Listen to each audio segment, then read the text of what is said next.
मी शाळेच्या आवारात थांबलो होतो. तिथे एक सुंदर तरुणी चालत चालत आली. ती दिसायला खूप सुंदर होती. तिचे बोलके डोळे, लांब सडक केस, गोरा वर्ण आणि तिने घातलेली साडी मला तिच्याकडे आकर्षित करत होती. ती माझ्याजवळ आली आणि म्हणाली, मी या शाळेवर नवीन शिक्षिका म्हणून रुजू झाली आहे. मला मुख्याध्यापकांना भेटायचं आहे. मी तिची ओळख मुख्याध्यापकांशी करून दिली. आमची चांगली ओळख झाली. तिने मला तिच्या घरी भेटायला बोलवलं. तेव्हा ती एकटीच घरी होती. तिथे गेल्यावर तिने मला एक चिठ्ठी दिली आणि मी ती चिठ्ठी वाचू लागलो. आणि नमस्कार मित्रांनो, माझं नाव अनिल. मी या शाळेत शिक्षक आहे. माझं वय 32 वर्ष आहे. माझ्या आयुष्यात 3 वर्षापूर्वी अशी एक घटना घडली, ज्या घटनेमुळे माझं आयुष्य पूर्ण बदलून गेलं. मी साधा खेड्यागावातच आहे. माझं शिक्षण खूप खडतर प्रवास करून पूर्ण केले आणि मला एका शाळेत नोकरी लागली. आता मी त्या शाळेत रोज शिकवत आहोत. काही शिक्षक आणि काही शिक्षिका सुद्धा होत्या. मी शाळेच्या बाहेर थांबलो होतो. त्यावेळेस साधारण 10:30 वाजायच्या सुमारास एक सुंदर तरुणी दुरून मला माझ्याकडे येताना दिसली. ती दिसायला खूपच सुंदर होती. तिचे काळेभोर डोळे, लांब सडक केस, तिच्या चालण्यात एक वेगळीच ढब होती. तिने एक सुंदर साडी नेसलेली होती.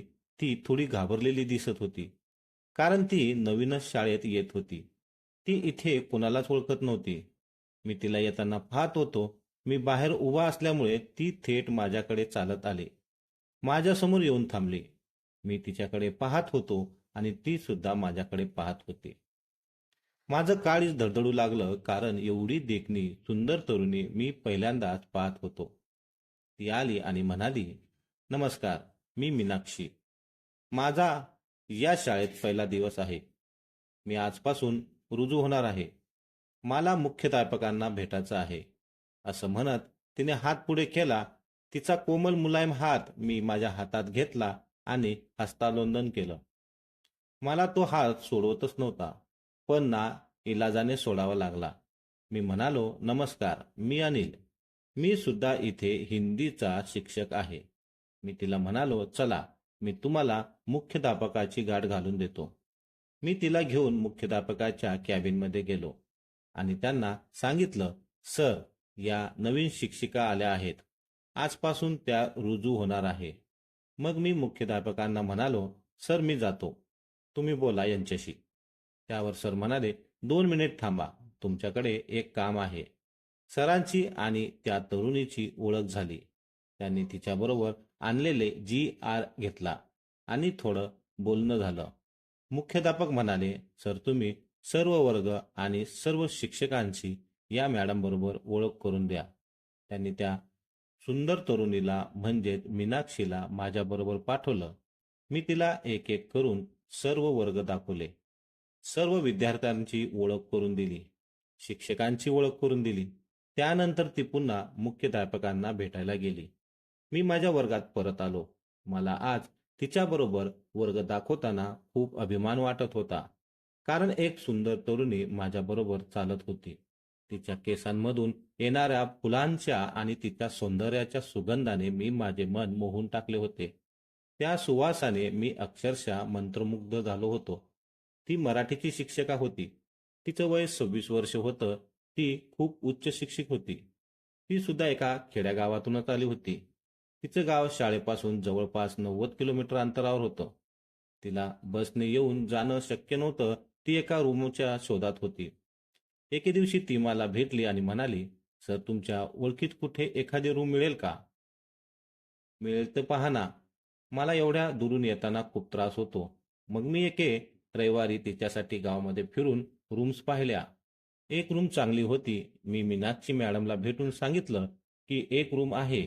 मी मीनाक्षी मॅडमला माझ्या बाईकवर बसून रूम दाखवायला गेलो. ती पाठीमागे बसली होती. मी माझ्या बाईकच्या आरशातून पाहिलं, ती आज खूप सुंदर दिसत होती. तिनं आज लाल साडी घातली आणि काळ्या रंगाचा ब्लाऊज घातला होता. त्यामुळे तिचं सौंदर्य खूपच खुलून दिसत होतं. मी त्यांना मी त्यांना ती रूम दाखवली. त्या रूम मालकाशी बोलणं करून दिलं. ती रूम त्यांनाही आवडली. भाडं वगैरे काही ठरलं. मॅडम म्हणाल्या, थँक्यू, तुमच्यामुळे मला इथे रूम मिळाली. नाहीतर खूप अवघड झालं असतं माझं. मी म्हणाला, थँक कशाला. मग त्या म्हणाल्या, चला आपण चहा वगैरे घेऊया. गावातच एक हॉटेल होतं. आम्ही दोघं जण त्या हॉटेलमध्ये गेलो. दोघांनी चहा घेतला. पैसे मीनाक्षी मॅडम देत होत्या, पण मी त्यांना पैसे देऊन दिले नाहीत. त्याचे पैसे मीच दिले. आम्ही दोघं बोलत बोलत शाळेकडे परत निघालो. बोलता बोलता आम्ही दोघांनी एकमेकांची घराची माहिती काढली. मीनाक्षी चांगल्या घराण्यातली होती. तिचे आई बाबा शेती करत होते, पण तरीही ती सुशिक्षित होती. मी माझ्याबद्दल माहिती सांगितली.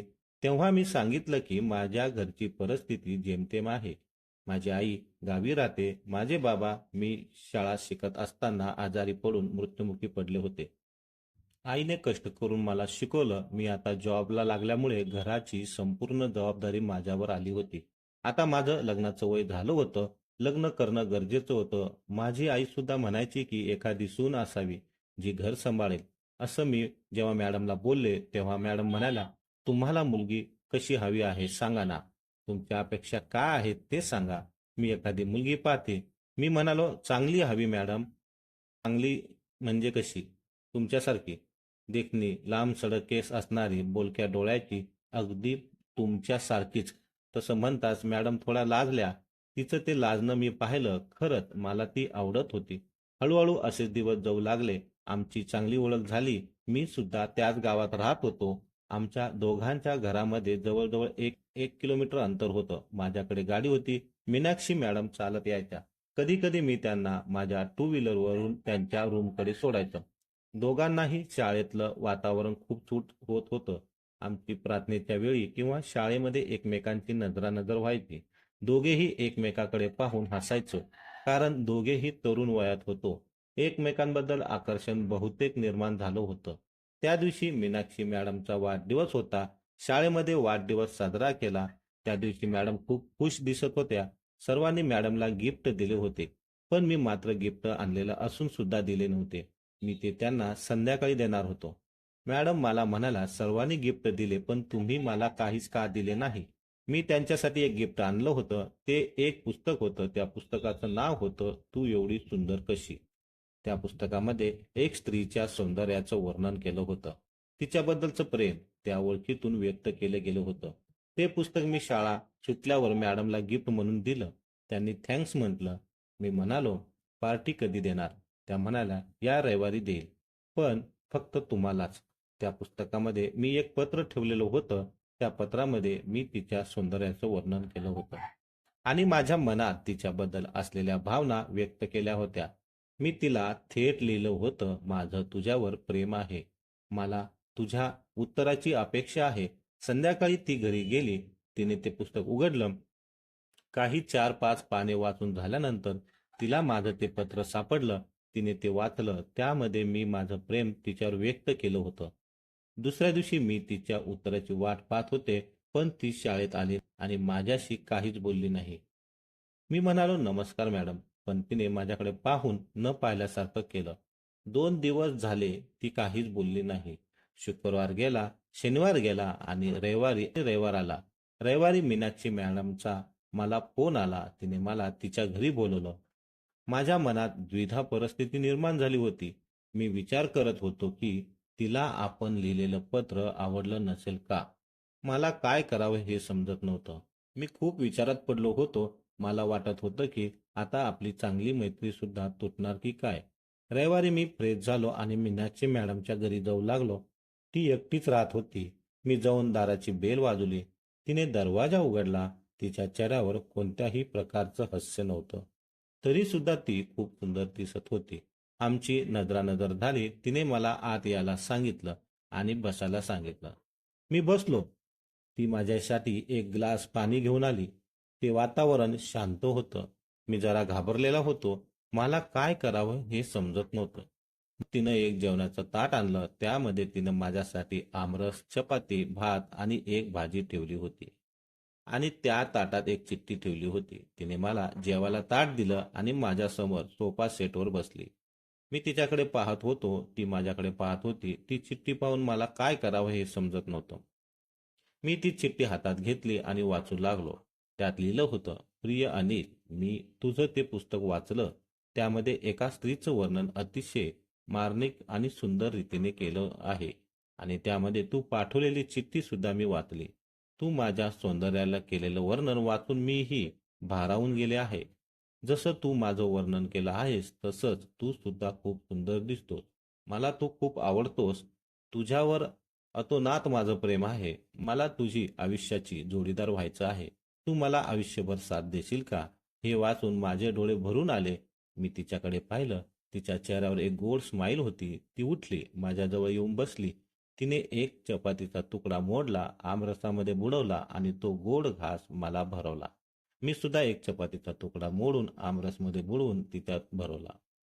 आम्ही दोघांनी एकाच ताटामध्ये जेवण केलं. आम्ही दोघेही खूप हसू लागलो, एकमेकाकडे पाहू लागलो. हळूहळू आम्ही ते जेवण संपवलं.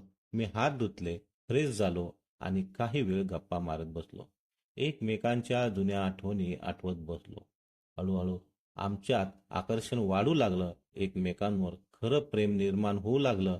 ती लाजून तिच्या रूममध्ये गेली. ती आरशासमोर उभी राहिली. मी तिच्या पाठीमागून गेलो आणि तिला एक प्रेमाची मिठी मारली. जशी ती लाजली, ती माझ्याकडे फिरली, माझ्याकडे तोंड केलं. मी तिच्या ओठांवर माझे ओठ ठेवले आणि आम्ही एकमेकांना प्रेमाने मिठी मारली. प्रेमात आम्ही दोघंही पूर्णपणे बुडून गेलो. एकमेकांवर भरभरून प्रेम करू लागलो. काही वेळानंतर आम्ही त्या प्रेमातून बाहेर आलो. दोघांनाही खूप आनंद मिळाला होता.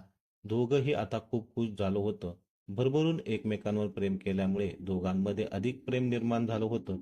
एक ओढ निर्माण झाली होती. आता आम्हाला ओढ आली आमच्या लग्नाची. काही दिवस आम्ही तसेच एकमेकांना भेटत राहिलो. नंतर आम्ही दोघांनी लग्न करायचं ठरवलं. दोघांच्याही घरच्यांना या गोष्टींची कल्पना दिली.